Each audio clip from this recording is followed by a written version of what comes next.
we're going to have a split lecture. So I'll be teaching 1 hour now. We'll finish at 10 minutes to 11 or so. And then at 11 there will be a tutorial by Achai, which will be focused on the exact definitions of manifold and mathematical structure there. It's mathematics, basically, but it's important that you see the full picture, I guess, but it's not, I don't know if it adds much to the intuition. It's more to the mathematical way of thinking. Hopefully you get more from the intuition. So today what we're going to do is we're going to finish the discussion about vectors and tensors and curved spacetimes, and then we'll start discussing the next subject, which is curvature.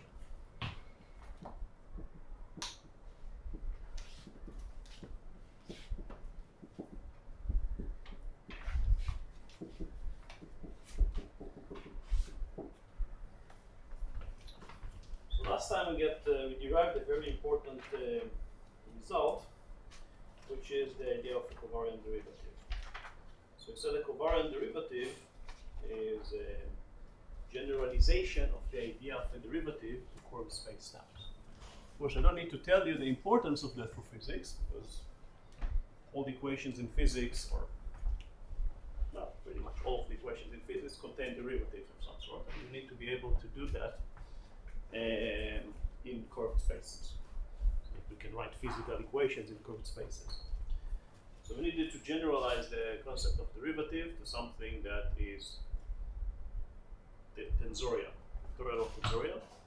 And the reason is the principle of general covariance. We said that when there is an equation which is correct in one frame and preserves its structure, it will be correct in any frame.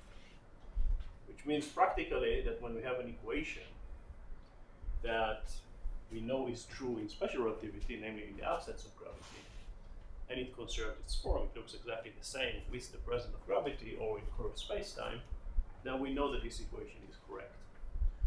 And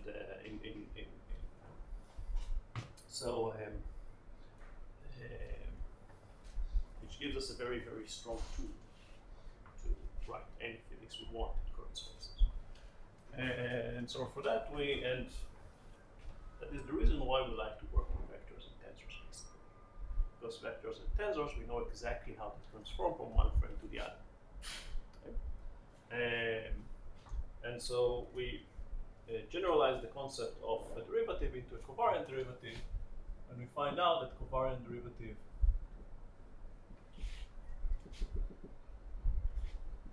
of vectors, which is written with a nabla lambda v mu, or v mu semicolon lambda, is just the regular derivative,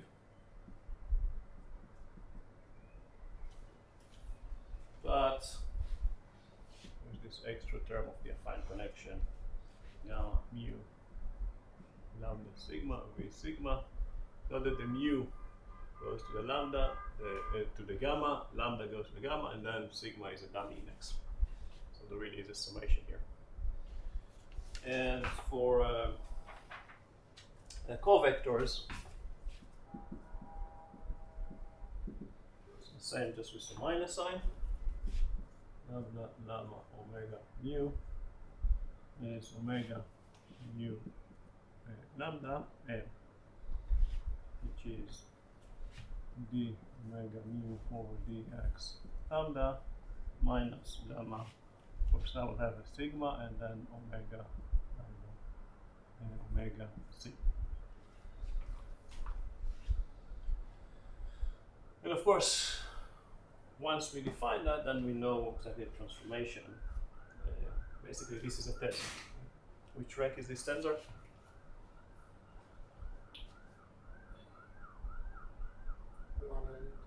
This tensor. Which rank is that? 1 and 0. 0 and 2. Right? Because omega mu prime lambda prime is dx rho over dx mu prime, dx sigma dx nu prime, omega rho sigma. right? So this is a 0, 2 tensor. What tensor is that? 2, 0. No. 1, 1. 1, 1.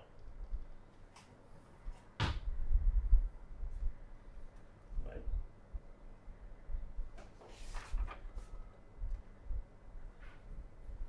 Because if I write down, right, v mu prime lambda prime, this is dx mu prime over dx mu, dx rho over dx lambda prime, v mu rho. Right.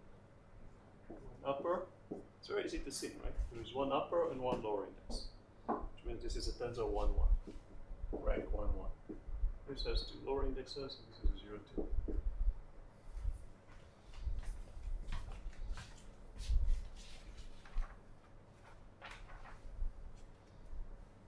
In general, if we have any tensor, if any rank, the say t mu 1, mu 2, mu 1, sigma is dt mu 1, mu 2, mu 1 dx sigma.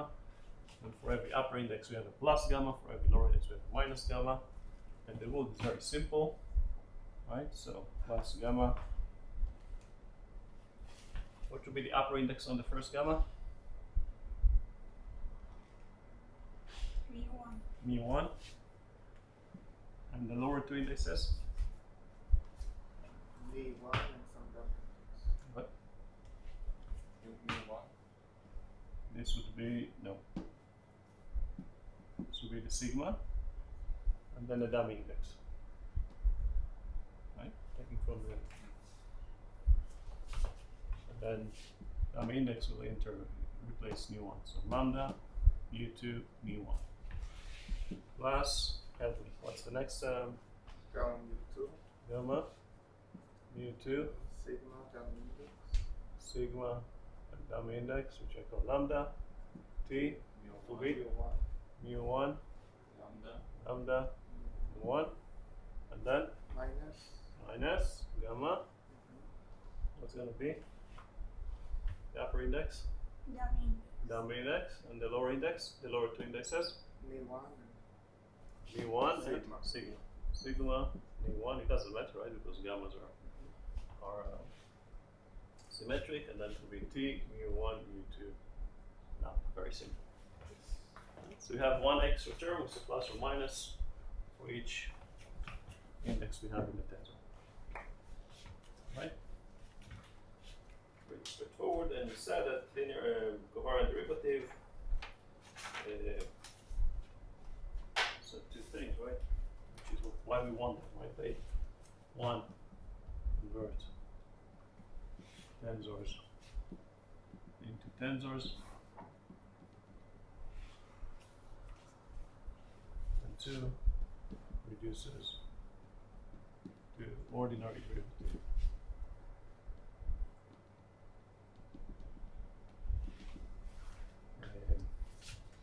In the absence of gravity.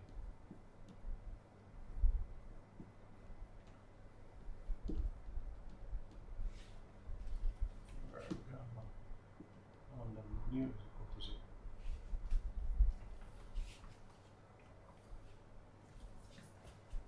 Cartesian coordinate. And we said this gives us directly the prescription of writing any equation we want, which is true. So if we have an equation that describes some physics, right? So one, write an equation that describes a physical law in special relativity. So now gravity.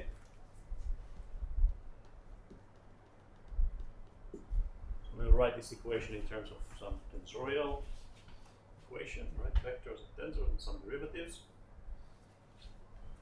And then we take this equation, do two very simple things, which are Transfer. eta mu nu to the right is g mu nu, and the derivative will be replaced with a partial derivative. Sorry, derivative with a covariant derivative.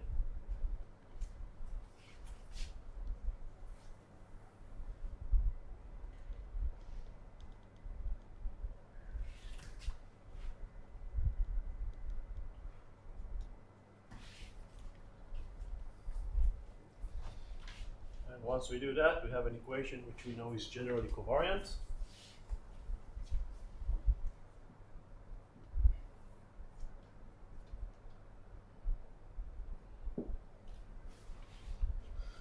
Which means it's true. Okay? In presence of gravity. Questions? So we end up, working quite hard with a lot of math and algebra and all that, but we ended up with a very elegant, nice, and important result. You want to know how to write an equation in presence of gravity. We're nearly there. We made a major step forward, but still have a few steps to take. Questions? For example, in the second Newtonian law, there is no any metric. How I can put it there? Don't need a metric. This equation. If there's no metric, then there's no metric. Yes. So I just change the derivative to covariance. Yes. So I can skip some steps. Well, you write the equation, right? Remember, principle of general covariance. You write an equation. Then you look at your equation. You needed to preserve its form. Right? So there is no metric, there's no metric. There is a metric. You write down the metric. It's a G. Essentially all the physics is over here, right? Because the covariant derivative essentially relies on gamma, and gamma, remember, we get it from the metric and its derivative. Okay. Then the last thing I started to do, and that's what I'm going to do now, give you the geometrical interpretation to give you a feeling of what really happens here. So I started to do it last time, but let's do it now a little bit more ordered.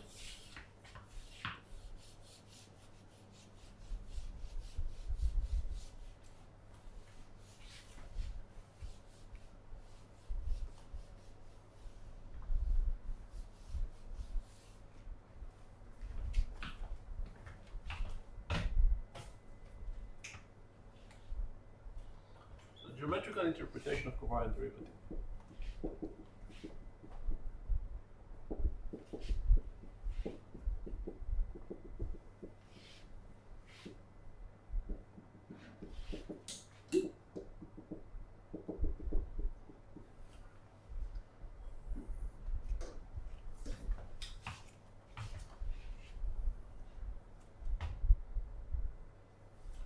So I told you, basically draw it to you.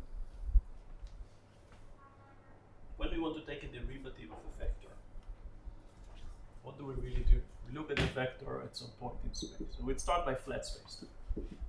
Right, flat space. So we have a vector at some point, x alpha. Then we have the vector at some nearby point, v at x alpha plus v x alpha.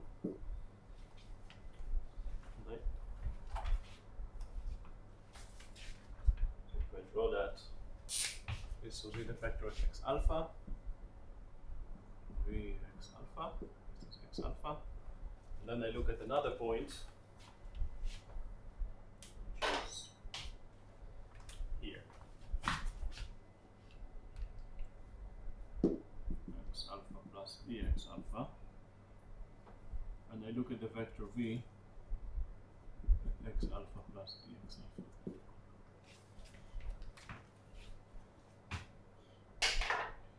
There is some infinitesimal displacement dx alpha between these two nearby points, right?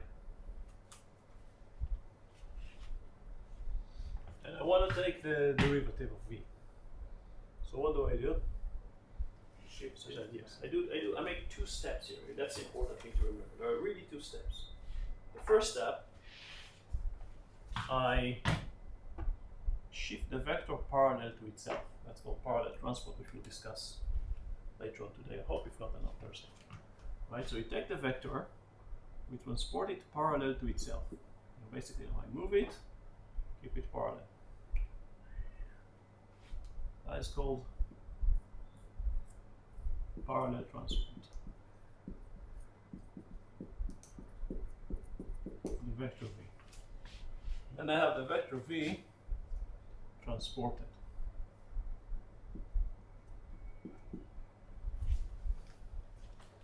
Again, in Cartesian, flat spacetime, you don't really see that part, right?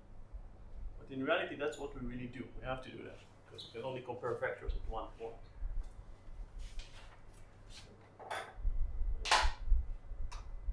And then the second step is the paralleloid, whatever, right? Just taking the difference, delta. So we transported at x alpha. Transport.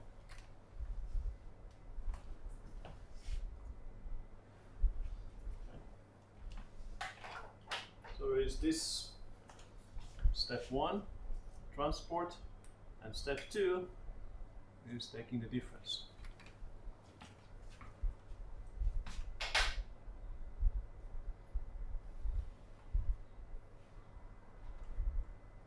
So that's in flat space now. What do you do in curved space?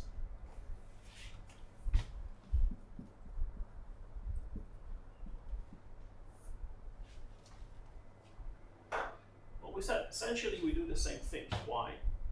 Because we said that any curved space that's of interest to us, right, any manifold, locally is Euclidean. So if I get close enough to the point of interest, I can do that. There's no problem, right? That's part of the meaning of the reason why I want to work with nicely behaving manifolds, not something that is crazily behaved. What's the problem? What's not the problem, really? Right? But when I do this parallel transport, the coordinates of the vector change. And I demonstrated that to you by, so in curved spacetime, when parallel transporting a vector,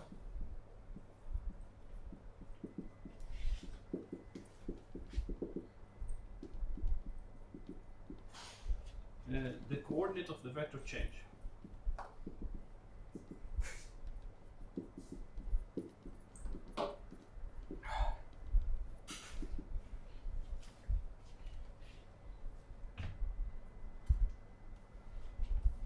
And the simplest way to demonstrate that is to make a parallel transport of a vector, even in flat space-time, but written in non-Cartesian coordinates, such as polar coordinates. This is a flat space-time, right? So, provided the coordinates are theta.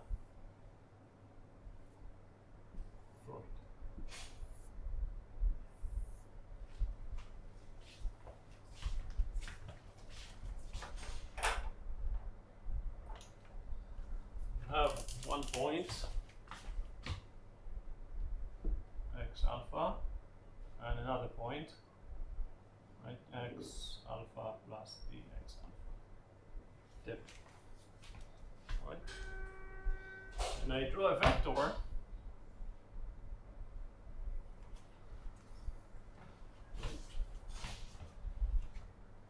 and the coordinates of that vector, components of that vector,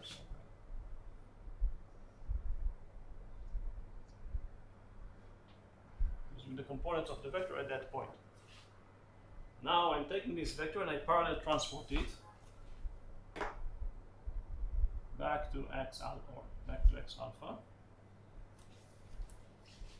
But of course now the components of the vectors are not the same. They've changed. Of course, the reason why they changed is because the space-time is curved. Or in this case, because I said I don't work in Cartesian coordinates. And it's the affine connection that takes care of Exactly, it's the second term, but it's exactly the term that takes care of it. Now let's have another look at it. So set the coordinates of the vector change. Change due to change in the angle the vector makes. This is the coordinate basis. What's the basis vectors?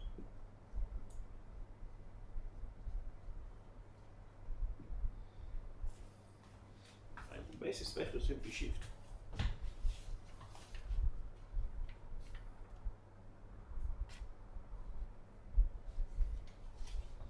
Now, when the difference between dx alpha is small, then we expect this change to be linear in the components of the vector. So this change is linear in the vector component.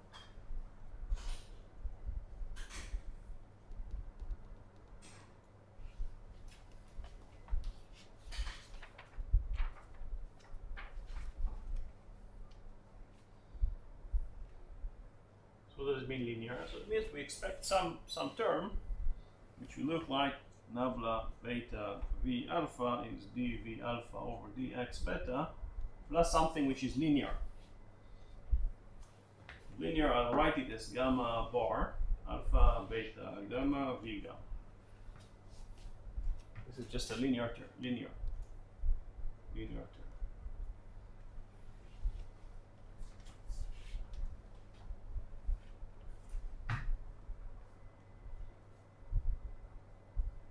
So this is the change in the vector itself, right? When we move from x alpha to x alpha plus dx alpha. And this is a change in the angle the vector components make with the basis vectors.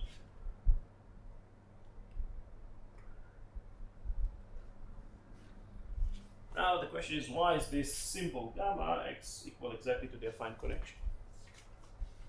It's actually quite easy to see that they're equal.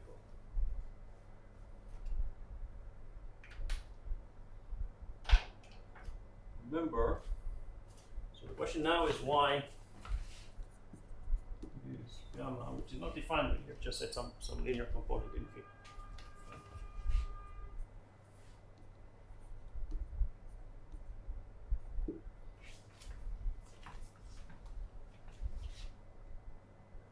Now, we said, what is a geodesic?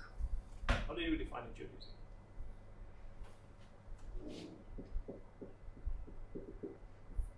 The shortest path. The shortest path, right? Points. We said we have 2 points, A and B. There can be many paths between A and B, right? But the geodesic will be the one which is the shortest, right? This is geodesic. Now I can use a different definition of a geodesic just by noting one thing.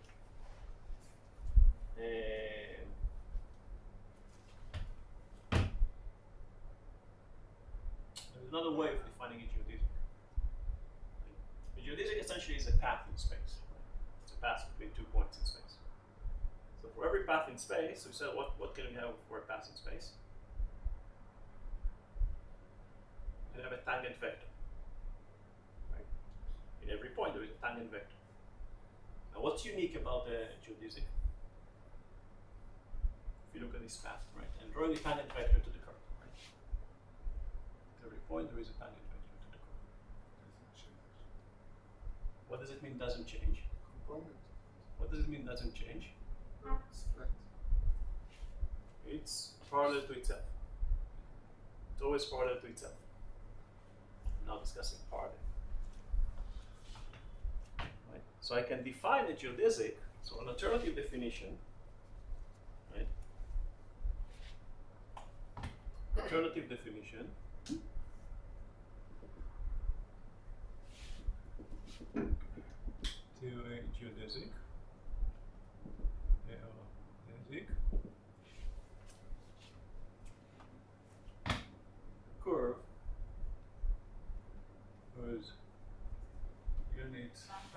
vector,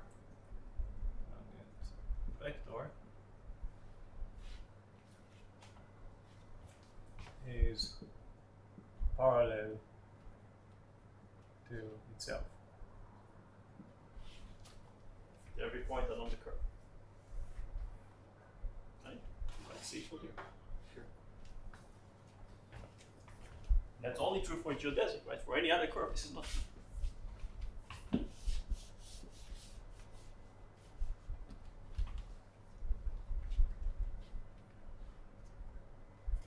So if I call this tangent vector, I call it u.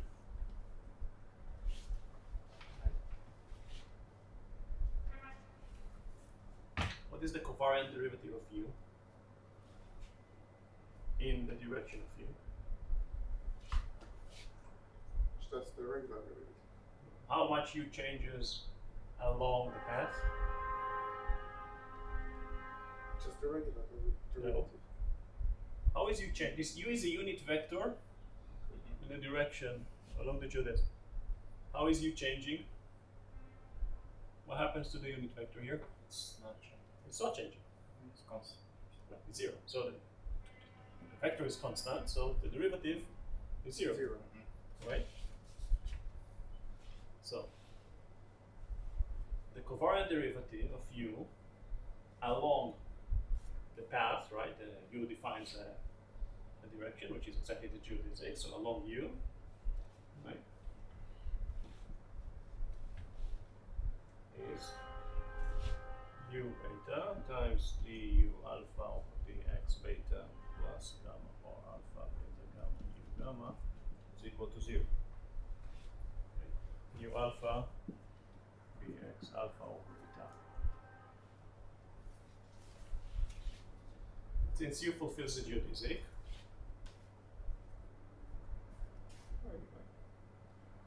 this one fulfills the geodesic equation, which you already learned. So what is the geodesic equation? U beta du alpha over dx beta plus, now it's a real gamma, right? It's the affine connection. Alpha beta gamma u gamma. What is that? Yeah, that's right. 0. That's the geodesic equation.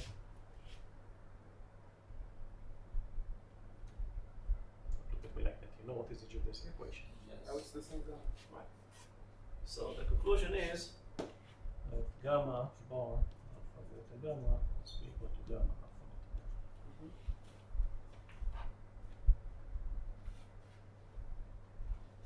Now, in fact, you can use the same argument to redefine a geodesic as the curve, well, it's the origin.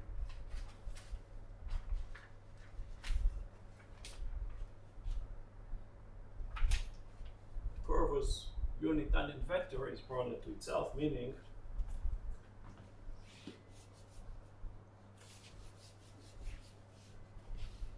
that nabla u alpha is equal to 0 without an alpha here. That is an alternative definition of a geodesic.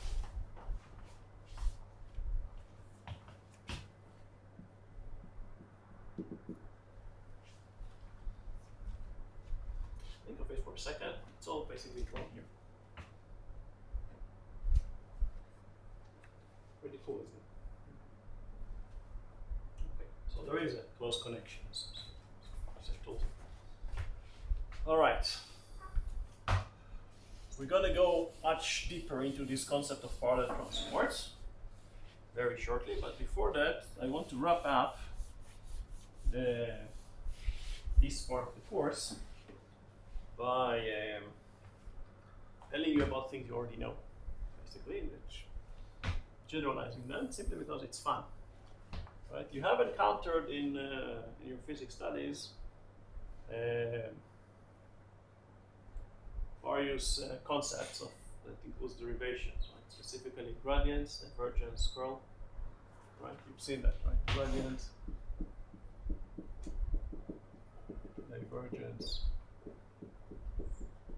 curl, right? Laplacian. You've all seen that, right? And you've all seen in one of the courses, I don't know which one, how to work them out in curved coordinates, right? In which course? Physiology. Right. What I don't know. It's physiology, whatever. Mathematics for physics. Mathematics for physics. Which year you learned that? Second year. I don't know if you've noticed, we just learned that right now. Now, what we had done completely generalizes everything you learn, or any coordinates that you want. Right? Right. So the concept of covariant derivative that we just derived is basically a generalization of everything you've learned in this course, or any coordinate system if you wish. You don't need to repeat, you just need to know the rules. So let's see. What's the covariant derivative of a scalar?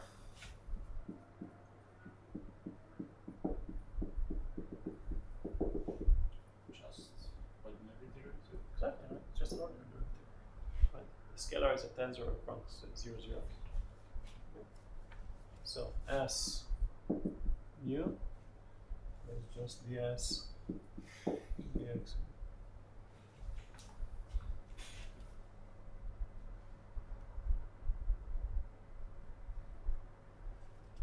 What about the curl? It's actually much easier.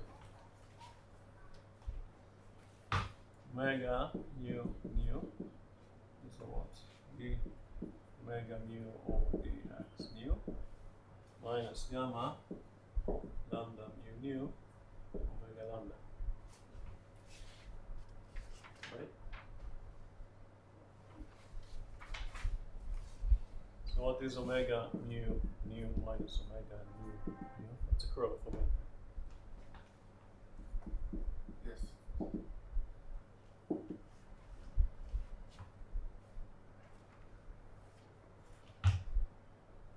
My connection damage. So it's good. Symmetric, right? Yes. Gamma lambda mu is gamma lambda mu. This is just a regular d omega mu over dx mu minus d omega mu over dx mu. That's the easy part. Covariant divergence. So covariant divergence, that's a bit more tricky because it requires some small piece of math, which I'm not sure if you've learned it or if you've seen that. I mean, there's nothing much to learn there, it's just a piece of math. Covariant divergence.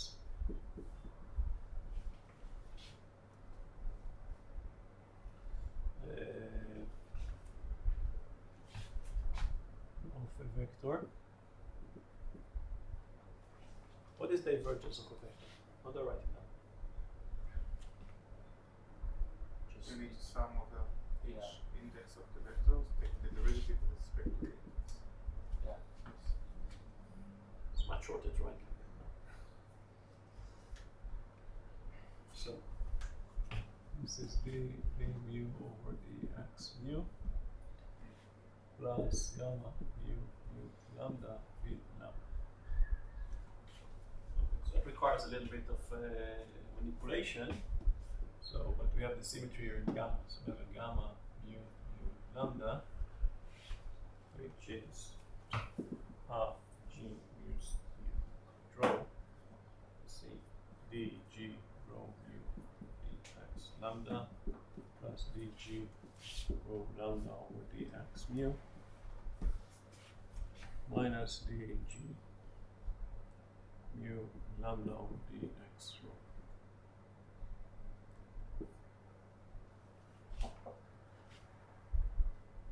But of course, this is symmetric with mu and lambda. That means that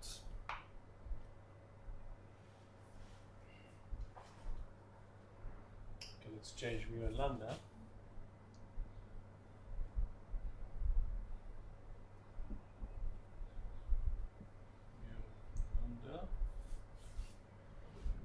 Lambda.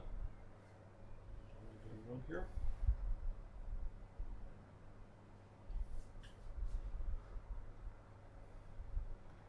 Okay, check it out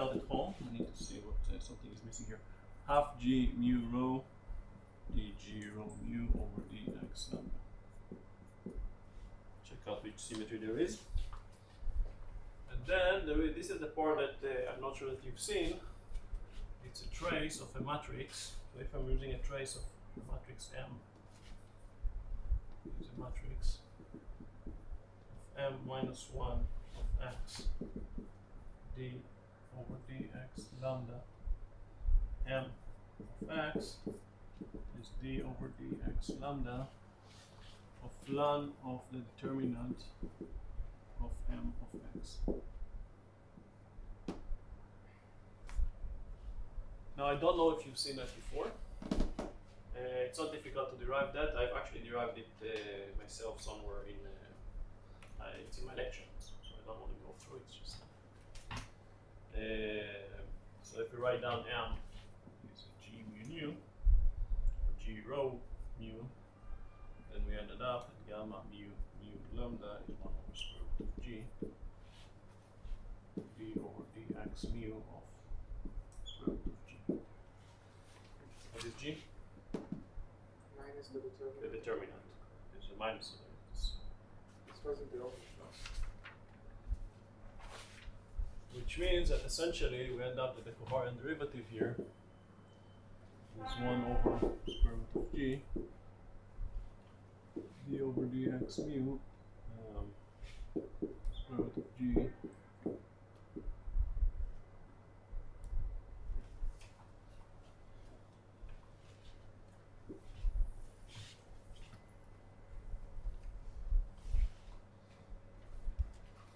which, for example, you can use that in Gauss's law. Gauss law.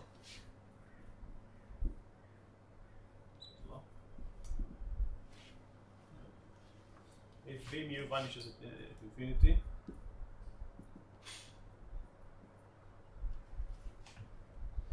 then you end up that's the integral of d for x square root of G mu is equal to 0.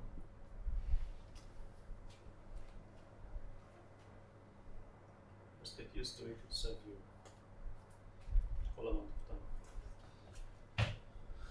If you work in 3D, and the Laplacian, what is the Laplacian? It's the sum of second derivative. It's the depth of the gradient. Right, is a div of grad. Right? So nabla squared S is Gij S I J.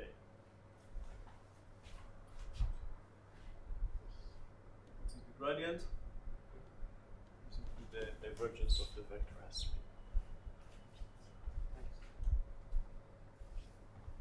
So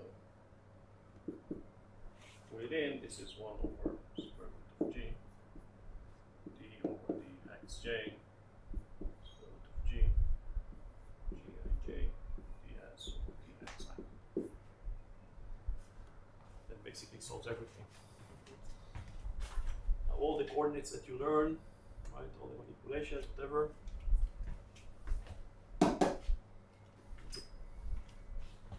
Okay, questions? Yeah, Yes. we wrote that curl is just the difference between two partial derivatives, but in fact it's a vector, right? Vector. It's a covector. Okay, covector, but Covector. right now if I plug in mu and mu indices, I just get the Regular. difference between, it's not, This is the definition of curl. yeah, but Go back and see what is a curl of a vector. This is it. But what people really mean, you don't see that is a curl of a covector.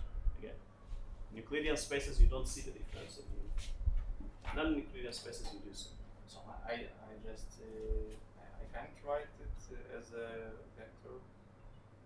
I mean not mu as lower index, but as As v? upper.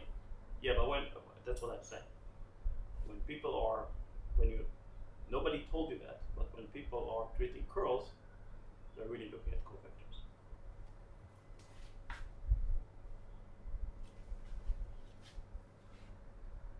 I have to think a little bit about that. Okay? So I have a few more minutes left. I told you this is really half with me and then half with Chai. So we're basically going to start now talking about the next thing, which is curvature. So at least we'll do the introduction to the curvature. And the rest will be on a Thursday.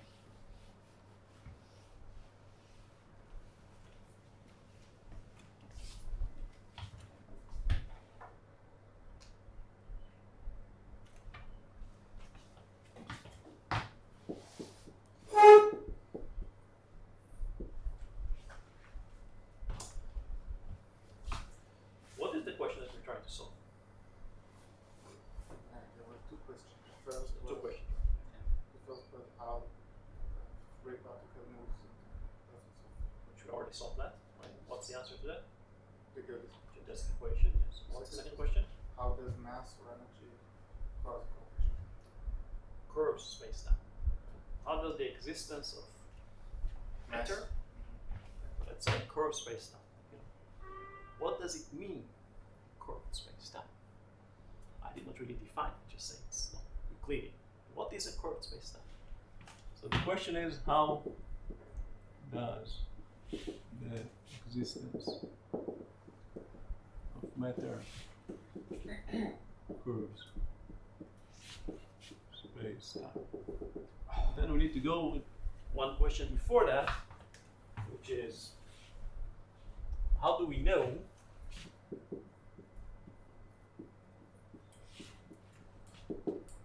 that space-time is curved in the first place?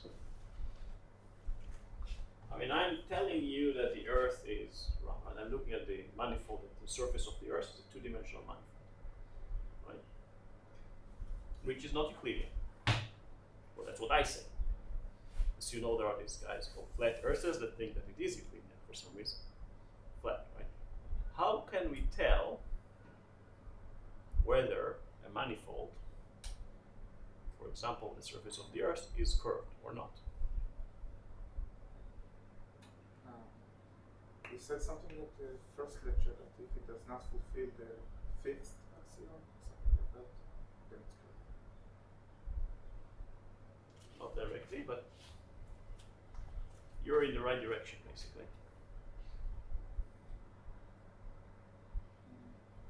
Maybe the sum of okay, now you're very good. You're going to the right direction.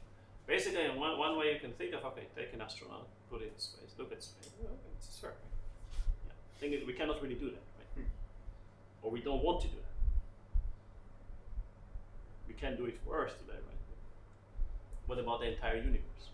We cannot take somebody to go outside of the universe and look at the universe and the universe looks like that or like that.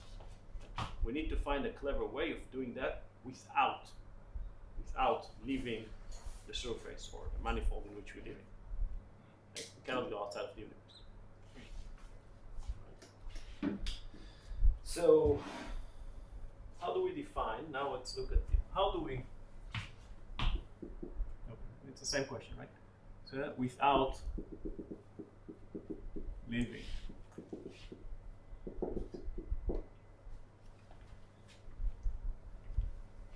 Maybe metric can help us. We need to. How do we know what is the metric of the universe?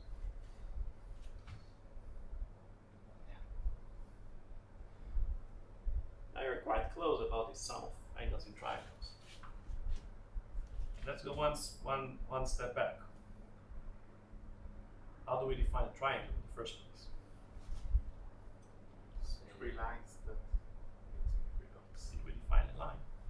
figure this. What did we define? What is the one thing which you can do? We'll just talk about it.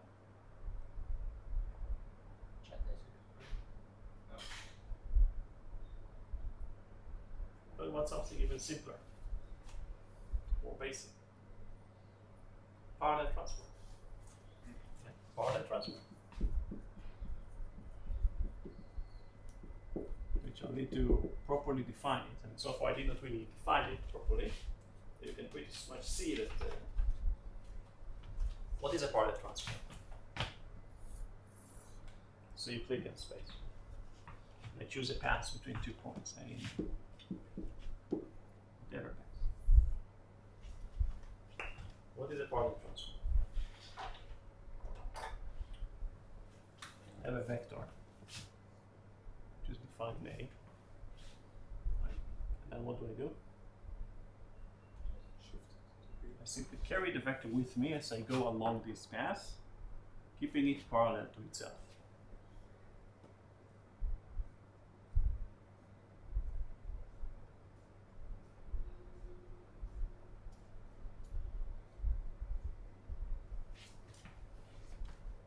Parallel transporting a vector.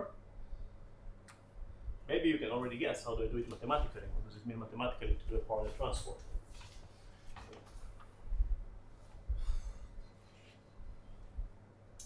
That is true. Okay, what if I choose a different path? I mean, I could go from A to B like that. Choose a legitimate path. What will happen to my vector? Shouldn't Take my vector and parallel transport it. Now along a different path.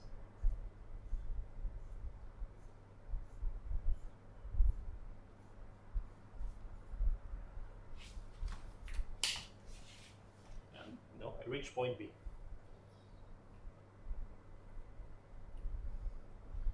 Is it always not changing? probably only in a flat space. Right. What happens if I take, let's say, the surface of the Earth? So that's a two-dimensional geodesy. This is the equator, this is the North Pole.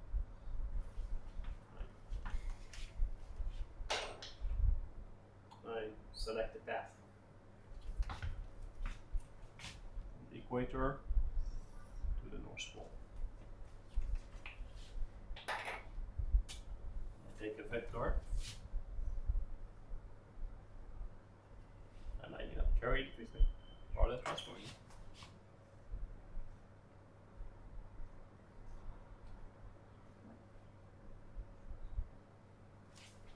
I'll reach the North Pole because my vector is still parallel to itself. Now my friend chooses another path. She goes like that, and then to the North Pole. When you imagine what happens, right? You shake hands, I mean, you take two vectors, two sticks, you shake hands, you say, let's meet at the North Pole, right? And she takes the vector with her, and she goes like that. Parallel transport.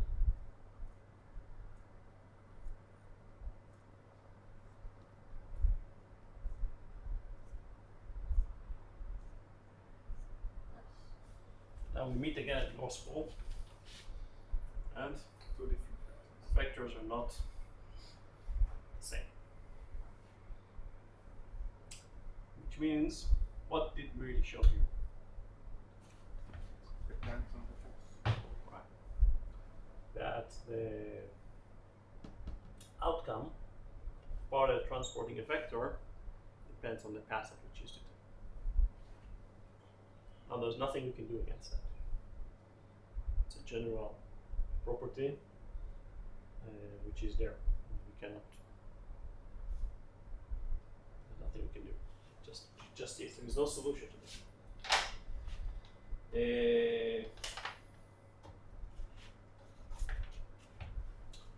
One way to demonstrate that, we said that we can compare vectors only in the same point. Right?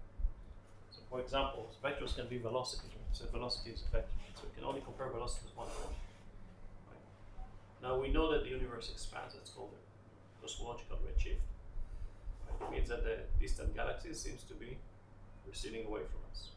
Now they're not receding away from us. If we just now it looks very similar to what we'd expect to see if we said Doppler effect, right? So that's why we say it's a redshift, right? So it looks like a Doppler, but it's not. If you just take it as a Doppler, you end up that some of these galaxies recede away faster than the speed of light, which of course they cannot. Right? What really happens, right, is that the universe structure, size, has changed from the time these photons were emitted to the time we're seeing them. That's what really happened. We'll discuss that when we get to cosmology, right? But we cannot compare these galaxies seemingly velocities because we're not there. Right? We can only compare vectors at the same point. Right? In reality, those galaxies are not moving at all. Okay? But how it The expands? universe changes. The galaxies are not moving. They like nailed to the I mean, space-time an example that many people like to give, just give it because we're running out of time, right? Example that many people give is like a balloon. Now take a balloon and draw dots on the balloon, right? It's like galaxies. And then you inflate the balloon. Now this is a wrong. I never give this example because it's a wrong example and it's misleading. In many ways, it's misleading. And when we talk about cosmology, I will explain why you cannot use this. But sometimes you might have seen that in some children's textbooks, or somebody might give you some popular lecture or something like that. It's incorrect, but it does give you the idea that how can galaxies can recede away without really being moving. But the only thing that it's good for, but it's completely wrong. It doesn't really represent what happens in future. Okay, I think now that we should stop because I give you like 5 minutes break, and then Akshay would come here in 5 minutes and then do the tutorial. Any questions? No. Okay, guys. See you on. How we can show this this parallel transport in the size of the universe? We'll discuss it. Slowly. One step, everything will be answered, but it takes time. We're going to answer everything yourself. We'll do one step at a time. Because on Earth's surface, it's quite relatively easy to imagine. Yeah, the problem is generally how you can envision a four-dimensional space-time. We cannot really. It's easy for us to draw two-dimensional spaces. When we get to 3 and 4 dimensions, it's much more difficult to visualize. The mathematics is the same mathematics as we're doing here. So in terms of the mathematics, it's very easy. If you understand the connection between the equation and what they represent in 2D, then you should have like right. I don't know if intuition is the right word here. The right knowledge of what to do in 3 and 4D, any dimension. But you're right. And one of the problems of advanced physics is that it's getting very difficult to imagine what happens there. Because it's not intuitive. Okay, so see you on Thursday, and Akshay should be here. Thank you. Great.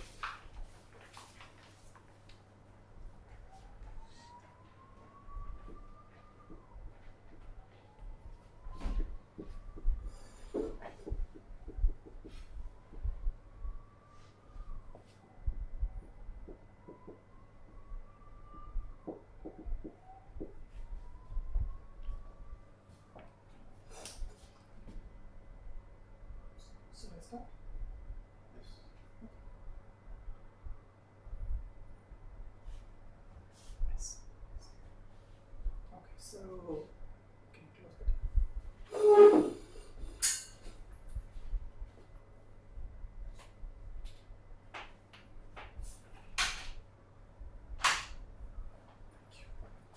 Okay, so today we are going to see what is manifolds. So, how many of you have taken course in how many of you have taken double degree in physics and maths, something like that? No, none of you. You have studied topology, differential geometry. No. Okay, so you know manifold as much as I know. I mean, I know stuff, but what we are going to do today in here is that manifold is a very big and very abstract topic. It is mostly taught in mathematics department. So what we are going to do in here is to learn what is manifold from the intuition point of view, so that what we are going to use into the general relativity. We are not going to study what is manifold and stuff like that as in the point of like from mathematics. So what we are going to do in here is we'll describe some of the basic definition of what set is, what is different one-to-one mapping and stuff like that, so that you have an idea of what is a manifold. That's it. It's not like we'll use like a very abstract knowledge of mathematics and describe anything much in detail, right? So it's mostly about what is a manifold and why do we need it in general relativity, and how does general relativity use the manifold itself. So first question, I will ask the first question to yourself, like, what do you think, why do we need manifold in general relativity? Like, what is the use of manifold or studying manifold in course of general relativity? Because it's like generalization of ordinarily flat Euclidean spaces. space? Yes. No. But It's next step. Like yeah, well, okay, but the main reason is that we are so up until now I think you have studied only the flat space.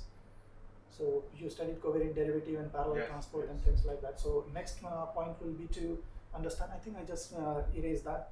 Like, how do you know that the space is curved? yes. So Well, when the space is curved, you cannot simply apply the Euclidean geometry directly to the system.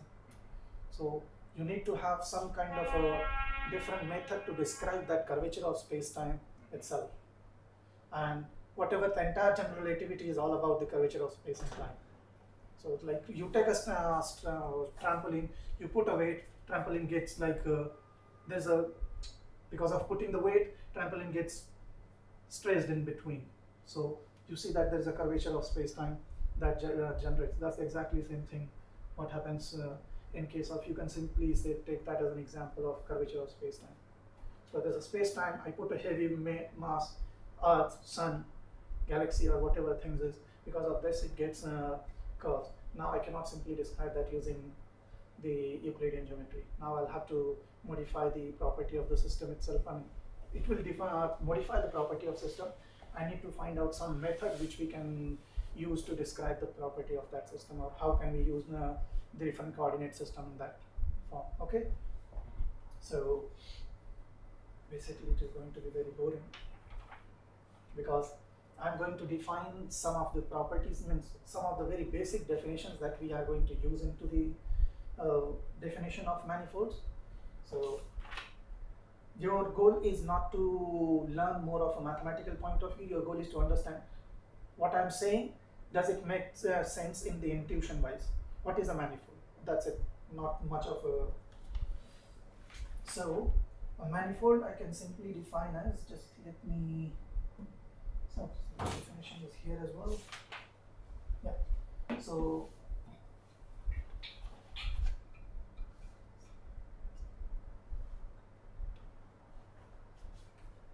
what is a manifold? What is a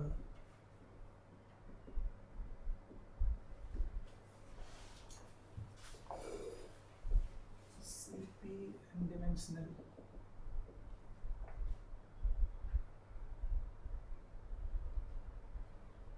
manifold?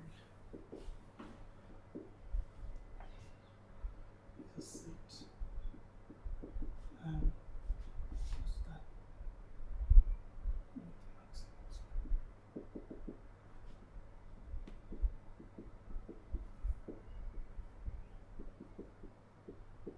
That's the definition of a manifold, which does not say anything in physics wise. That's how you define what is a manifold. So I'll keep this hopefully in here, and we'll define the different physical. So like I'll describe what is CP, what is set M, what is maximal, what is atlas. So we'll describe each and every points one by one, so that we will have understanding of what is a manifold. So even before reaching to that point, we'll have to define so many different definitions. So so what is a manifold? If I can say loosely what is a manifold, it is an n-dimensional space that near each of its point it resembles the Euclidean flat space. So at one particular, if I closely zoom in to a particular point, it will be Euclidean, but if I look at from outside as a globally, it is not a Euclidean space. Okay, so the basic definition is that near each of its point, it resembles an n-dimensional Euclidean space. That is, it is locally Euclidean, but globally it is not a Euclidean space. And what we are going to learn in today's manifold is totally differential manifolds. So only manifolds we are going to talk about is the differential manifolds, not the non-differentiable ones. Okay, so let's start defining some of the properties of some of the basic definitions that we'll use before defining what is a manifold. My handwriting looks very nice. Yeah. Oh yes, and about the homeworks, it's already getting recorded.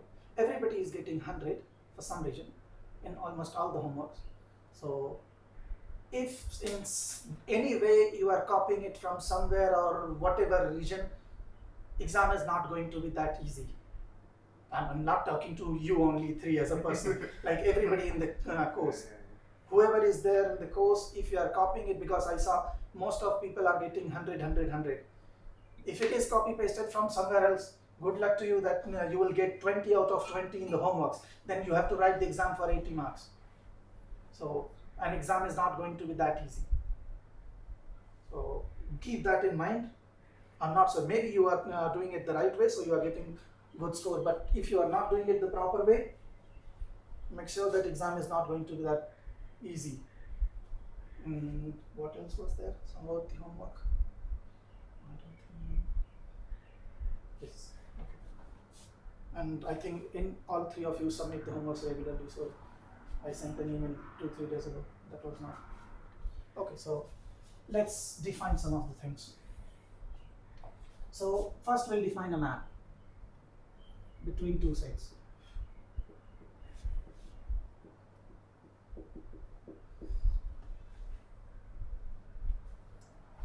M and N. There's a lot to write in here. Okay, so a map phi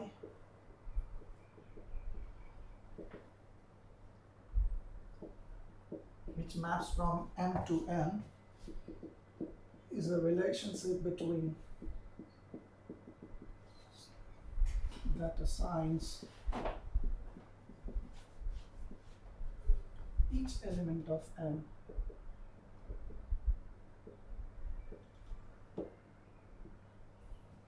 exactly one element of N.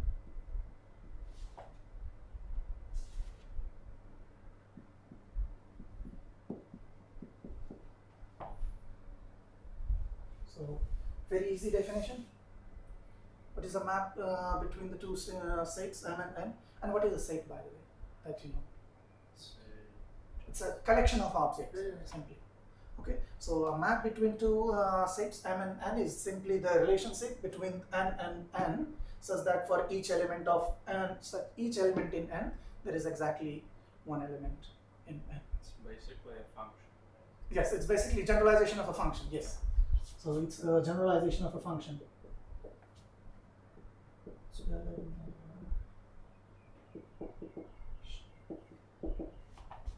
Of a function. Okay. So recording stops at 12. We have to be fast.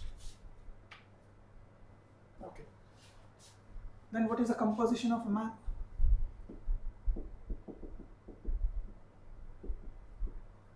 Of maps. Yes.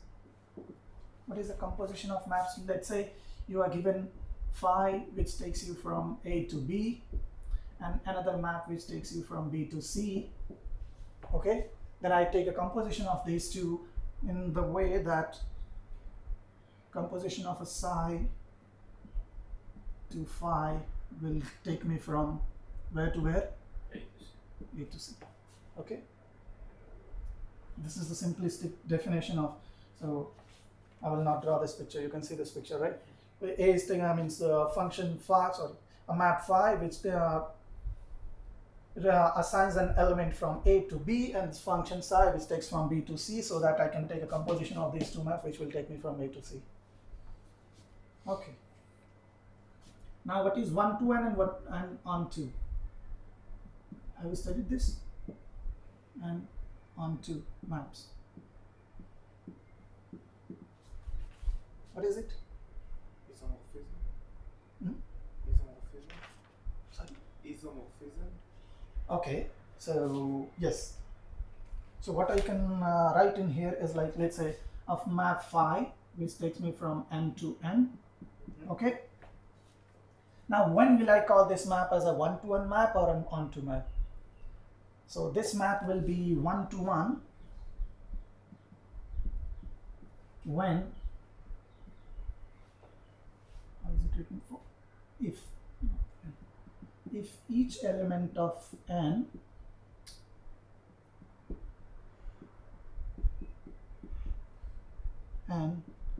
has exactly one or at most one, it would be the same thing, at most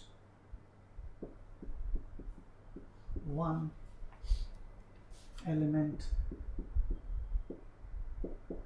mapped into n, element of n mapped into it. Okay, so it is a one-to-one map. If let's say I have two, this is m, this is n, this is one-to-one mapping. So that for each element in n, there is a corresponding, there is at most one element in here. So this cannot be the case to some particular point. Okay, so now this point, if I have this particular element which is also getting mapped to a particular point in here, then this is not one-to-one mapping. And what else will it be called? Many-to-one mapping. Because it's not one-to-one. Now two particular points are having the same map, so it's a many-to-one map. Okay. And exactly, not exactly, but so if I can write in, okay, let's write on definition of onto mapping.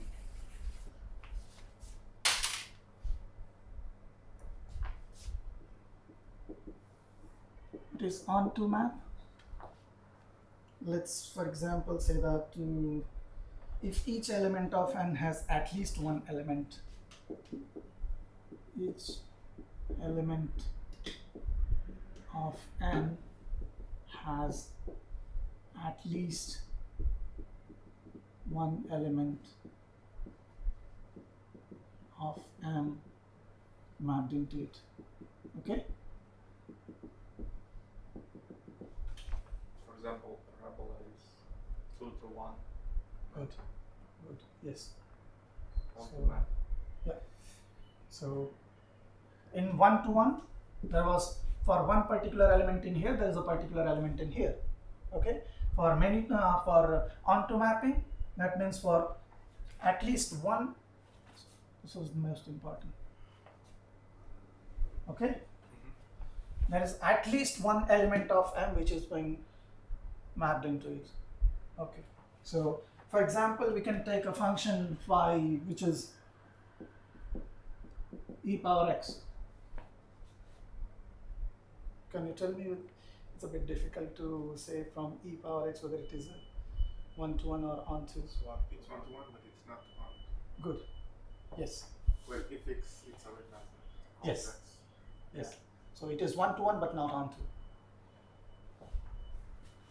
Is one-to-one, one, but not onto. Onto. Okay. So good.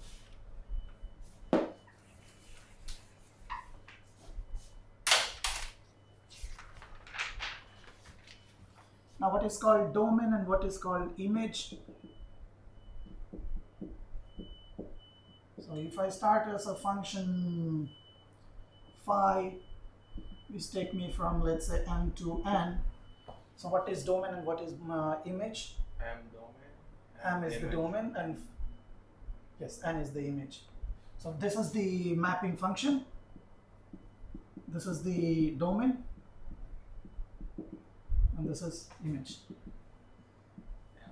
Okay? Good. Now, okay. This will define what is smoothness of a function.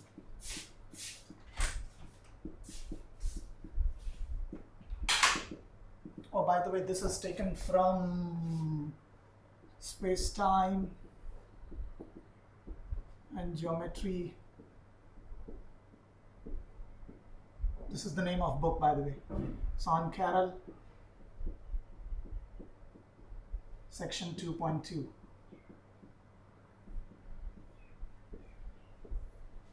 This is the reference.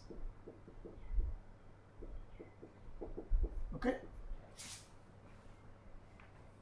There's something like 8 or 9 pages are there. You can read it from there. Please do not believe only on this one. It is good but not sufficient. So yes, it is, what is that condition in mathematics? It is sufficient but no, it is not even necessary, neither sufficient, no. So it doesn't fit in either way. It's neither necessary nor sufficient, so you should start reading from the books. Okay, so let's start with what is the smoothness of a function.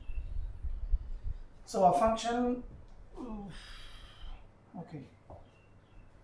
So smoothness of a function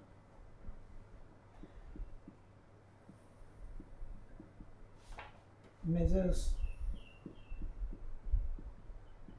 the number of derivatives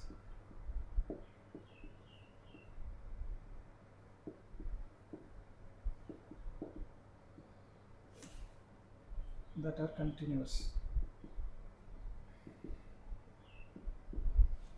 Okay.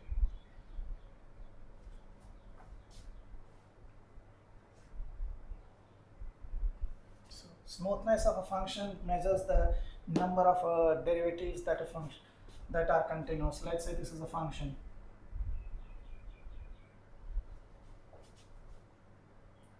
Yeah. This is, yes. It's not a smooth one. Yeah. Good.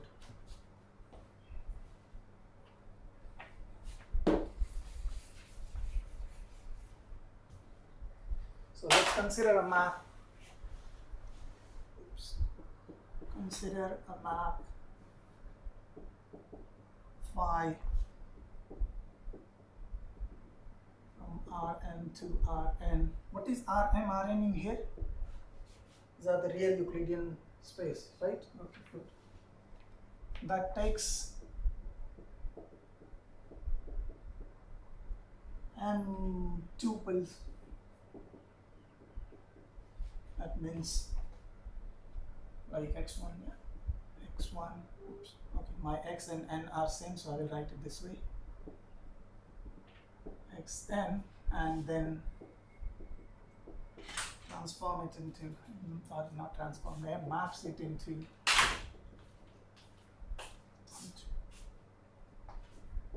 n tuples in such a way that,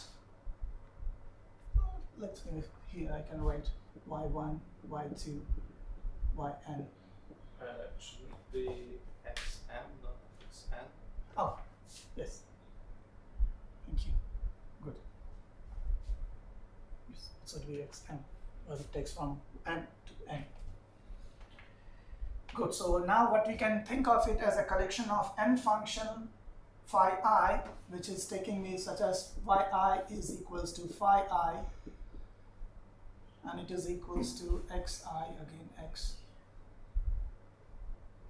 x1 up to xn, where I is 1 to n. So what I wrote in here is that let's consider this map that takes, not mix, take m tuples and then maps it into n tuples. So I can define a function yi, which is a function of yi, which is equals to phi I and is a function of xi. I define this phi. Okay, fine. Here is the I. Okay, and if pth derivative of each of these functions, like any n number of derivative of this function, is exists and it is a continuous, then we call it as a CP. So we finally managed to define one thing in that definition. Okay, so the thing is we can, okay, so I'll generalize this function as yi, which I can write as a phi of I as a function of x. If the pth derivative of this function exists and it is a continuous, then I can call this as a CP. Okay, that function is CP. Now, if this is case for all of the functions which take me from x1 to y1, x2 to y2, then that function is called as C infinity. Okay? Oops.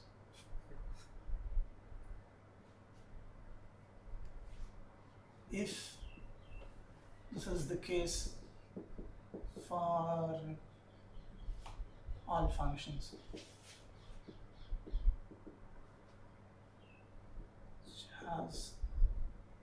for which pth derivative exists and is smooth and it is continuous, right? And is continuous. Is continuous. Okay? That's how we define the smoothness of a function. Okay, so then we'll define what is called diffeomorphism. Diffeomorphism.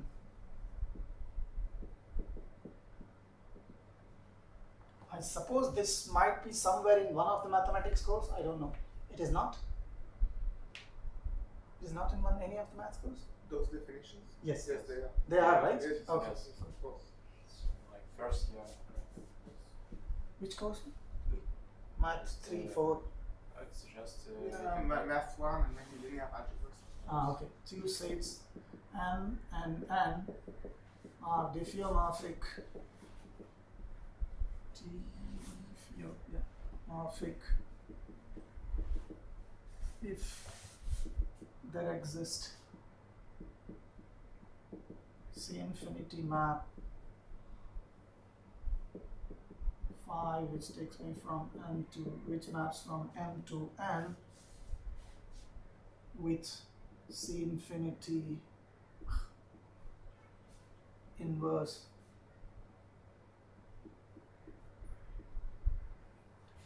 phi inverse takes from M to N.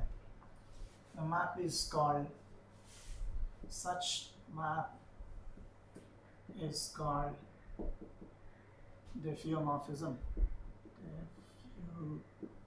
Diffeomorphism. If I have a C infinity map, what is a C infinity map? You already know from here. And that for C infinity map, if I have the inverse that exists, then I call such map as a diffeomorphism. Okay.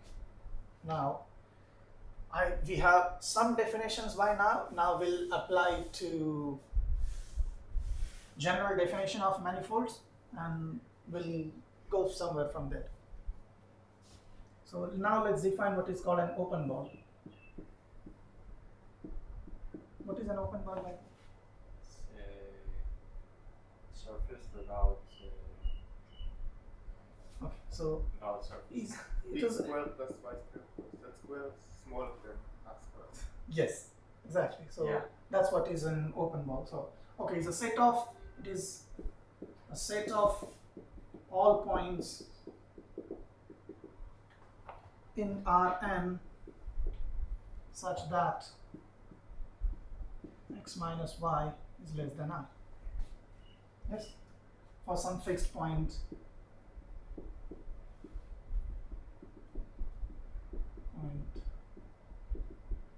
y that belongs to Rn and R belongs to R. Okay, so let's say I have this, it's a circle. Believe that it is a circle. Okay, so this is x, this is y. So x square plus y square less than r square. So up until the point, because these points which are only enclosed inside the sphere, not the boundary, see, because I did not include, okay, those points which are inside this circle, it forms an open ball, okay? Yeah. And a collection of infinite number of open balls which are enclosed in a sphere, I mean, which are enclosed in a, what I can say, because the definition is, I should not use a very typical word which would not be useful in the mathematics form. So, okay, so from, let's say, okay, so here we describe what is an open ball. It is a set of all the points which is inside this particular radius which I describe as Rn. So x square plus y square is less than r square. Let's start erasing from here because now we don't have space. And using open ball, I can define an open set. What is an open set? So an open set is constructed from taking the infinite number of open balls. So I could take the, so for, let's say for an open ball, I can describe this much only, right? Here, this also forms an open ball. There could be another one, there could be third one, fourth one, 10th one, a number of such things. So the collection of all those will form an open set. Fine? No, I made the, you understood what I was trying to do. So an open set in Rn is a set constructed from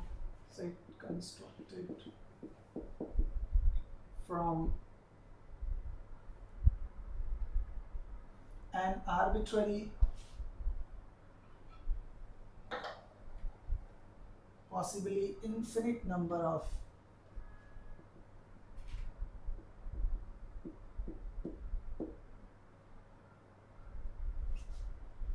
open balls. Okay, same thing which I described in here. Okay, so now we'll define what is called chart. Do you know what is called chart?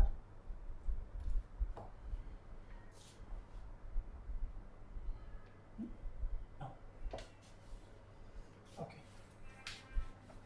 A chart consists of subset U of set M, set M along with 1-to-1 map phi which takes from U to Rn such that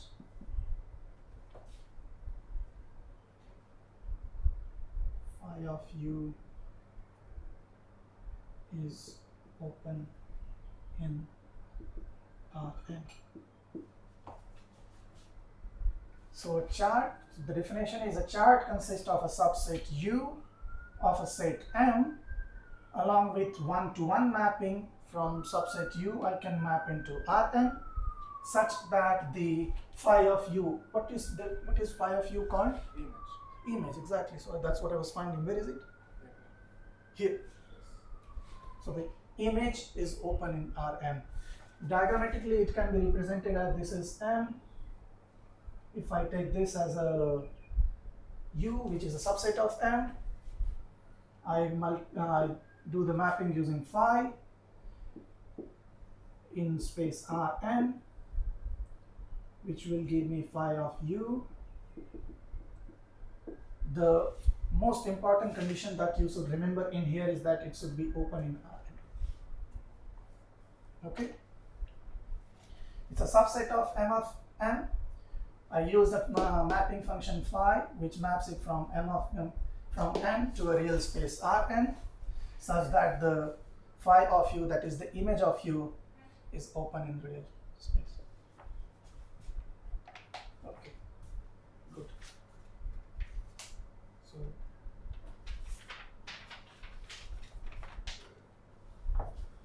now I'll define what is called atlas. So we define only CP till now. Okay.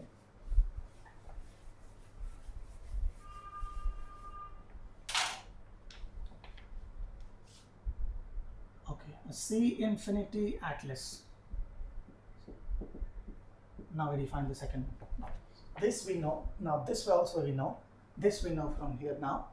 Maximal, it's a very simplistic definition. We'll understand from there. Yeah. So a C infinity atlas is an indexed collection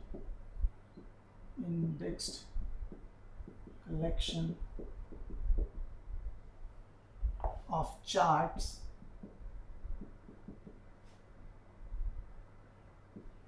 u phi, u alpha, phi of alpha,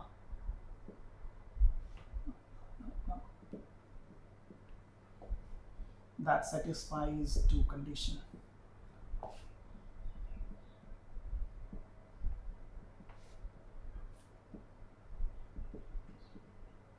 So it's simply just you saw in here, like M of u, which take me from phi of u. I have several such things, which is like u alpha is like u1, u2, u3, which will take me from phi 1, phi 2, phi 3, and so on.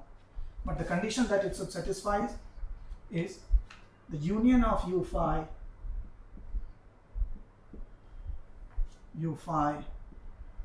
is equals to M, which is a very simplistic. But so Phi's function. No, so you see here u, which I am showing in here. So all this, like there are u1, u2, u3, I can define infinite number of u alpha, which that means that the total of that u alpha should be enclosed within that set itself. So the entire u alpha is equal to M. Okay, that could be single u alpha as well. That could be many as also. But there is u phi and u alpha. So that's it's a u alpha. That's fine. Yeah. Okay. Yeah. So and if I combine all the u alphas, I get M. Now the second is a bit more tricky, which I will show using diagrammatically. First I thought dramatically, then grammatically, then diagrammatically. This is going to be a bit difficult to understand at first, but I'll show you using the pictorial representation, then you will understand. The charts are smooth, okay, smoothly seen together in following way.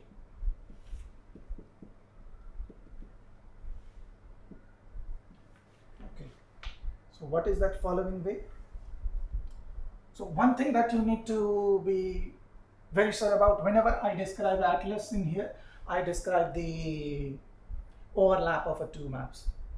As simple as that. I will draw the picture, then you'll understand. If the two charts overlap,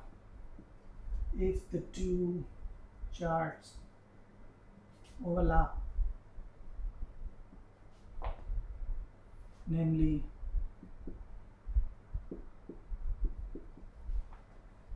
u alpha, u beta is not a null. Oh, no. What is this? Intersection. Yes. Okay. Yes. Then the map phi alpha, phi inverse of beta takes the point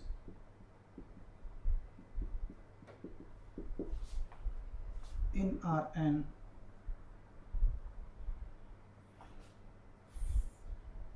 phi of beta u alpha u beta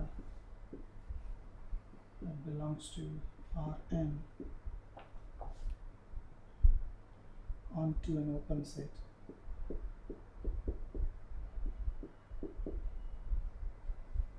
Phi of alpha u alpha intersection u beta belonging to Rn.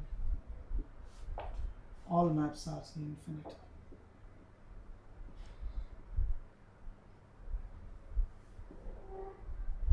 C infinity. What can you understand from this?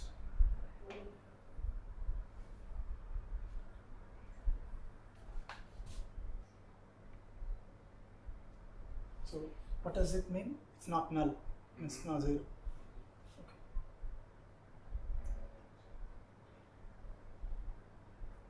Group composition of the maps. Yes. So okay, what I will try to represent in here is this thing. So what I wrote in here is that. So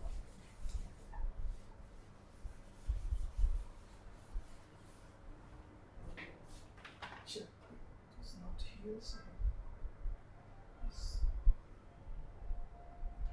It is with the time.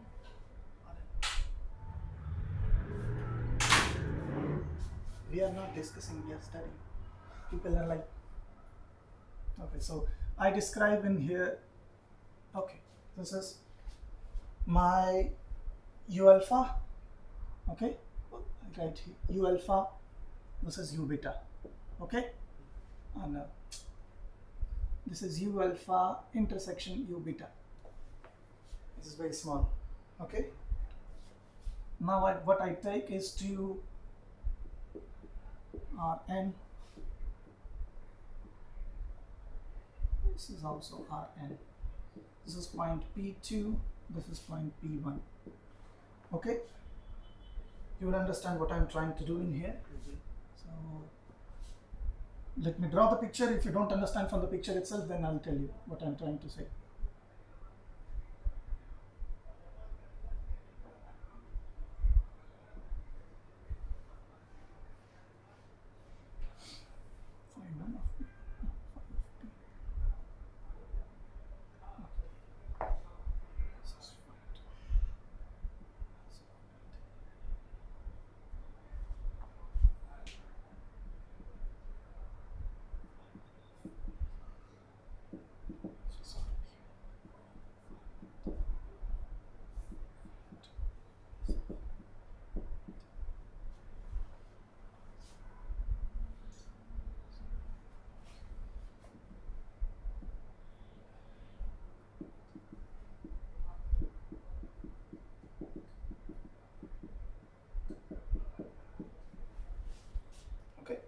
So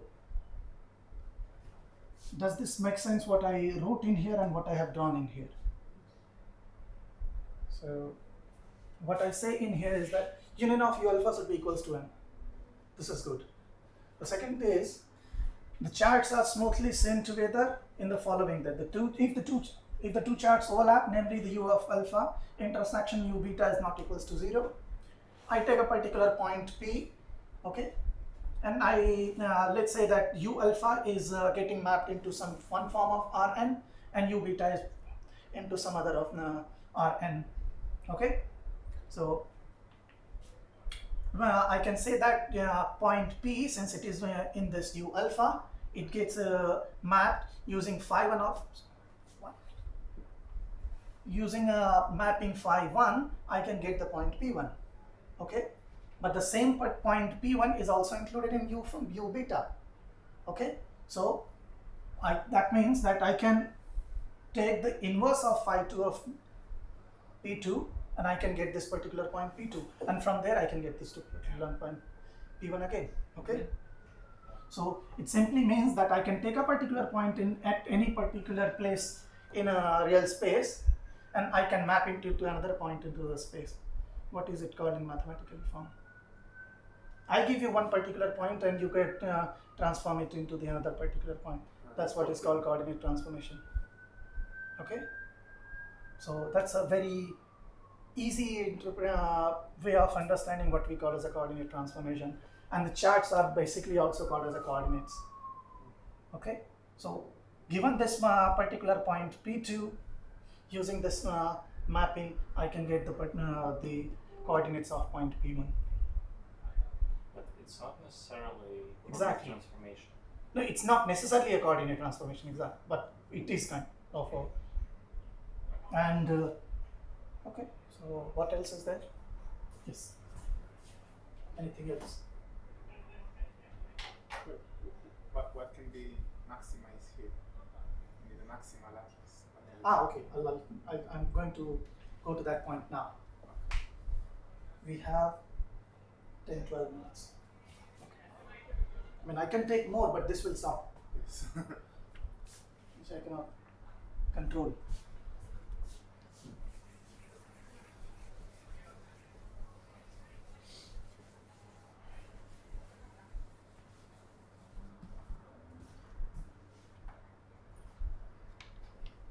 Okay, thus an atlas is a system of charts that are smoothly related to their overlap. So from that, okay, so finally the definition is that a C infinity is an n-dimensional, or CP is an n-dimensional manifold. CP, an n-dimensional manifold, is a set M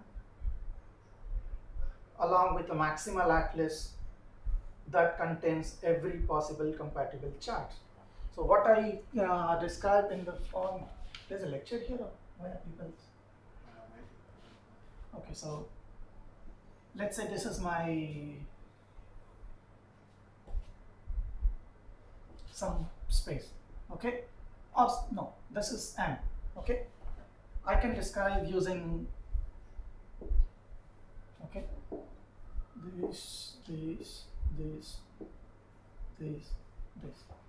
So these are also atlas. This is also the same space with the different atlases. So by meaning of a maximal atlas, what I am trying to say in here is that I can define the equivalent atlases so that all have the same property. It does not mean that if I describe in this way, that means these atlases are different from these atlases. So the property of the atlases, if I can describe the atlas like many atlases which have the equivalent property, that means it doesn't matter whether I describe it this way or that way. So that's what I call as a maximal atlas. And then for the atlas, you should follow all those properties and see infinity, smooth function, one-to-one, onto mapping and stuff like that. Even that we can call this as a maximum atlas if, for example, I split it to 1 atlas to 5, Yes. all of this Having the same equivalent property as the one of the atlases, yes, exactly. This is the maximum. This is the maximal one, yes. Okay. And a very important point in here is that is not very intuitive to understand, but a manifold does not have to be embedded into any higher dimensional space. So I do not say that a manifold has to be 3-dimensional, 4-dimensional, 10-dimensional, 12-dimensional, whatever. So it does not have to be embedded in any particular dimension of space and time, whatever dimension you describe.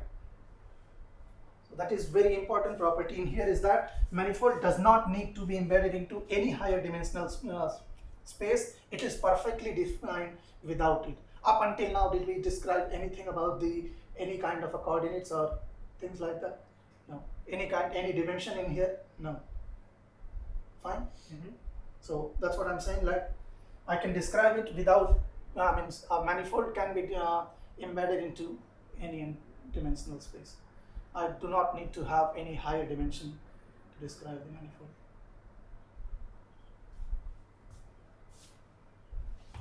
And a very good example of a manifold that I can see in here is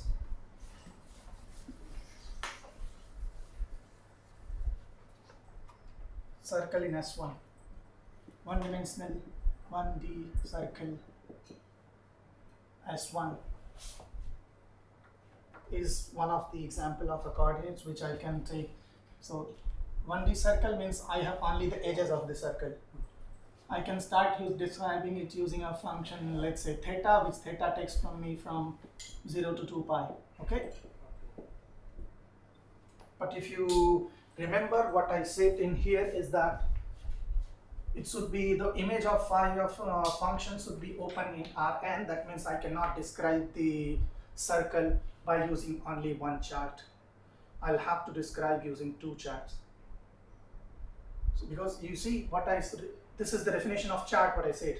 If I take only a single chart and describe it like this, it includes 0 and 2 pi both. It is not an open. So what I do in here is I take this and I take this. Okay? Yes. And from there I describe that it is a fine. Yes. So this is one of the very easy example of manifold. If you look at the Son Carroll textbook, you have for two-dimensional circle as well. So this was all about the manifold. If I have 7, 8 minutes, I'll describe the other thing. So did you understand, or just I'm rushing it out? It's fine, right? Okay, good. And what I'm not happy with people is nobody is asking questions. Last year, people were asking questions, a lot of questions.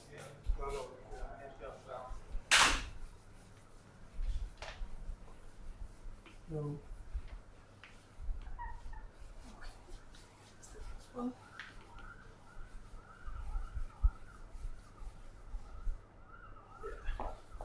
That's the only second time you're teaching. Hmm? It's the only second time you're teaching. this course, yes. Yes. Last year also I was teaching.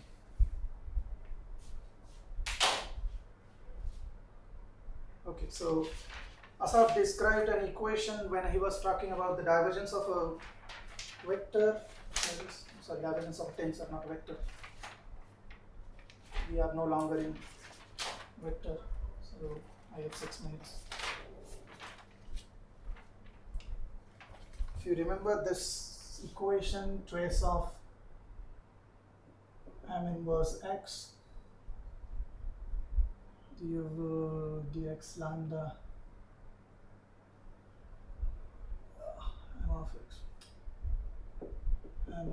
x, which is equals to d over dx lambda of ln of determinant m of x. This he wrote down maybe an hour ago. Yeah. So how is this equals to this? I was expecting to prove. Hopefully I can. So how can I write that? So this is a kind of an algebraic identity. How is the trace of inverse of a matrix, and I take the derivative of m of x will be equals to ln of determinant of m of x. Very easy, but since it is there, I will have to prove. Consider an arbitrary matrix M. Consider an arbitrary matrix M.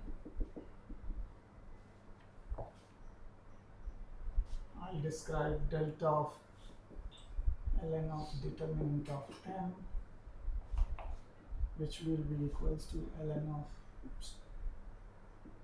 determinant of M plus delta M minus ln of determinant of delta M. If you don't understand at any particular point,